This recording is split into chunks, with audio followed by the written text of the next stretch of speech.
Entendes o que estás lendo? O podcast que te leva através das páginas da Bíblia. Livro por livro. Capítulo por capítulo.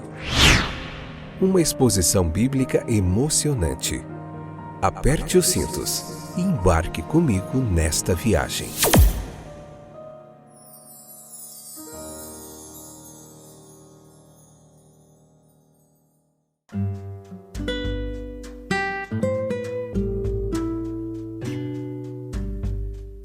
Olá, eu sou o Fábio e esse é mais um episódio do podcast Entendes o que estás lendo. Que alegria ter você aqui com a gente para meditar na palavra de Deus. Muita gente nova chegando. Deus tem abençoado grandemente esse trabalho, com muita alegria, que a gente se aproxima do 5º ano desse podcast. Estamos no 11º livro da Bíblia Sagrada, hoje Josué, capítulo 4, parte 1. Episódio de número 894, 11ª temporada, joia demais, Deus é bom o tempo todo, Ele tem transformado vidas pelo poder de sua palavra. Josué capítulo 4, leia lá, escute os 2 episódios, vem para cá, convida mais gente e vamos juntos meditar nessa palavra abençoada, aí na Deezer, na Amazon Music, no Spotify, na Apple Podcasts, em tantos distribuidores de podcasts, praticamente todos você encontra esse trabalho gratuito, muita teologia bíblica, uma interpretação histórico-gramatical, uma dedicação completa da gente aqui por muitos anos, trazendo para você muita bagagem. A gente tem décadas que se dedica ao ensino teológico e bíblico, de aprendizado, ensino. Também se debruçamos sobre muitos outros autores e eruditos do texto sagrado para trazer para você um trabalho pioneiro num comentário bíblico em áudio, disponível na internet, de forma gratuita, para abençoar o seu coraçãozinho. Versículo 6 do capítulo 4 de Josué diz assim: elas serão um monumento entre vocês. No futuro, seus filhos perguntarão: o que significam estas pedras? Nessas instruções transmitidas por Deus por meio de Josué, a posteridade não foi esquecida. Foi providenciado o registro para as gerações futuras dos tratos de Deus com o seu povo. E é com essa provisão que o nosso texto se preocupa. A pergunta que ecoa: o que significam estas pedras? Um representante de cada tribo, ele selecionou uma grande pedra do leito do Rio Jordão enquanto atravessavam, e essas 12 pedras foram erguidas em Gilgal, onde o povo passou a primeira noite após a travessia. A importância da construção desse memorial é indicado pelo número de vezes que ele é mencionado nesses capítulos. Em Josué 3:2, em Josué 4:5, em Josué 4:20, um amontoado de pedras. Era um método costumeiro de chamar a atenção para uma cena específica de algum acontecimento notável. E, consequentemente, pedras também foram tiradas do Jordão, onde os pés dos sacerdotes haviam estado. Mas o memorial em Gilgal, ele seria mais duradouro e certamente chamaria a atenção cada vez que a Assembleia Nacional fosse realizada ali, como frequentemente acontecia. 1 Samuel 11:15, 2 Samuel 19:15. Era contrário à lei erguer uma imagem esculpida, por medo de práticas idólatras, mas pedras rústicas serviam ao propósito. O concreto e perceptível é mais impressionante aos olhos do que o abstrato e invisível. Pessoas ignorantes e crianças que ainda não sabiam ler, para quem a escrita seria inútil, podiam compreender o significado de tal memorial.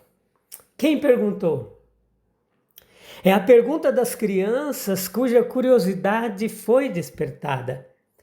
Os jovens não devem ser desencorajados, mas sim estimulados a fazer perguntas para obter informações. A prova de um bom professor reside na sua capacidade de induzir os alunos a fazer perguntas espontaneamente. E a lição ela pode ser útil também para os mais velhos, para que não tenham vergonha de confessar a sua ignorância, mas sim de pedir esclarecimentos. Quem respondeu? Os pais devem dar a resposta, explicando a intenção do sinal aos seus filhos interessados. Os pais são as pessoas adequadas para satisfazer as perguntas de seus filhos. Há uma confiança implícita depositada em suas declarações que não é tão facilmente concedida a estranhos.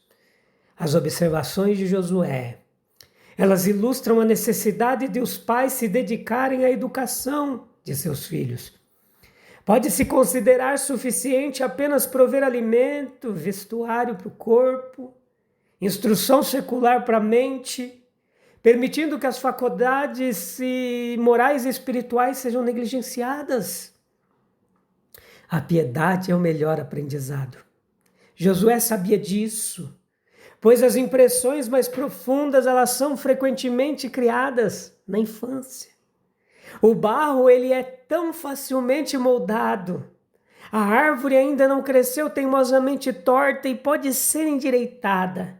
O papel em branco, se não estiver completamente vazio, ainda tem muito espaço para ensinamentos divinos. Um escultor, certa vez, ele gravou seu próprio nome na base de uma estátua, cobrindo-a com gesso, talhou o nome e os títulos do imperador, sabendo que com o passar dos anos, o gesso desapareceria e a primeira inscrição se tornaria legível. Assim também a piedade inicial. Ela torna-se vagamente observável, às vezes na avalanche de prazeres e na turbulência dos negócios, e então as tempestades da vida elas varrem as camadas sobrepostas e os desejos da infância, o evangelho aprendido no colo da mãe, a oração oferecida ao Deus de seus pais, tudo isso se destaca com toda a vivacidade de outrora. Existem lições gerais a serem extraídas daqui do nosso texto. As maravilhas de Deus, elas são eternas. A sua imponência e utilidade não se limitam aos seus efeitos imediatos. Elas exemplificam o seu poder e ensinam a todos a reverência. Verso 24. De nada adianta alegar ausência, pois o relato delas é suficiente para comover nossos corações. Exigir a repetição dos milagres para convencer cada geração é extravagante, descabido. Essas obras de Deus também demonstram seu favor para com seu povo e incitam a confiança e ao amor. Se pudermos declarar, este Deus é o nosso Deus para sempre. É muito importante a gente estudar a história bíblica. Não que insistamos tanto na distinção entre história sagrada e profana, pois toda história é sagrada. Estando todos os eventos sob o controle do Todo-Poderoso e evidenciando sua administração do mundo. Contudo, as Escrituras são autoritativas. Elas apresentam-nos comentários inspirados sobre o caráter e as ações de Deus e, em muitos lugares, nos oferecem vislumbres claros e certos dos movimentos da divindade. Diferentemente de meras declarações sobre a natureza dos atributos de Deus, a história nos mostra Deus em ação. E essa imagem é útil para uma concepção verdadeira e definitiva. Ela nos fornece não apenas uma afirmação, mas uma prova ilustrativa. As pedras serviam como um sinal para estimular a curiosidade e impedir que a história passada caísse no completo esquecimento. Os eventos mais ilustres são facilmente esquecidos. A necessidade de preservar sua memória de alguma forma permanente. Leia a triste história da ingratidão e falta de lembrança de Israel no Salmo 78. repetidamente esqueceram-se das suas obras e das maravilhas que lhes havia mostrado. A escrita tem sido o principal método de preservar a memória de feitos famosos. Quando utilizada em tempo oportuno, ela impede a suspeita de exageros lendários e não há tentação de veneração de relíquias que os sinais fomentam. A dispensação judaica, ela foi enfaticamente a era dos símbolos, mas o Evangelho os dispensou quase completamente. Dos milagres de Cristo não existem memoriais genuínos, exceto as narrativas dos evangelistas e da própria igreja cristã. Qual tem sido o efeito sobre nós da leitura dos evangelhos? Seriam essas meras histórias vãs? Ou teriam nos revelado o amor de Deus e sua disposição em acolher seus filhos errôneos? Memórias. Versículos 6 ao 22 do capítulo 4. A travessia do Jordão a pé seco foi o primeiro milagre que marcou a entrada do povo de Israel na terra de Canaã. Era propósito de Deus que isso fosse lembrado perpetuamente. Daí as 12 pedras no leito do rio, para lembrar as 12 tribos o que a mão do Todo-Poderoso havia feito por elas. Em cumprimento da promessa feita aos seus pais, o monumento material, porém, seria insuficiente por si só para preservar essa memória. A história que ele comemorava precisava ser contada de geração em geração. Josué, como representante do povo de Israel, ele fala assim aos 12 homens escolhidos para carregar as 12 pedras: este será um sinal entre vocês, para que quando seus filhos perguntarem a seus pais no futuro dizendo: que significam estas pedras? Vocês lhe responderão: as águas do Jordão foram interrompidas diante da arca da aliança do Senhor, quando ela atravessou o Jordão. Versículos 6 e 7. Após a travessia do rio, o mesmo preceito é repetido. Agora não apenas aos 12 representantes do povo, mas a toda a nação. E Josué falou aos filhos de Israel, dizendo: contareis aos vossos filhos, dizendo: Israel atravessou esse Jordão em terra seca. Meus queridos, essa narrativa ela nos mostra a forma como a memória da história divina da salvação ela deve ser transmitida. É necessário um monumento indestrutível dos fatos da redenção.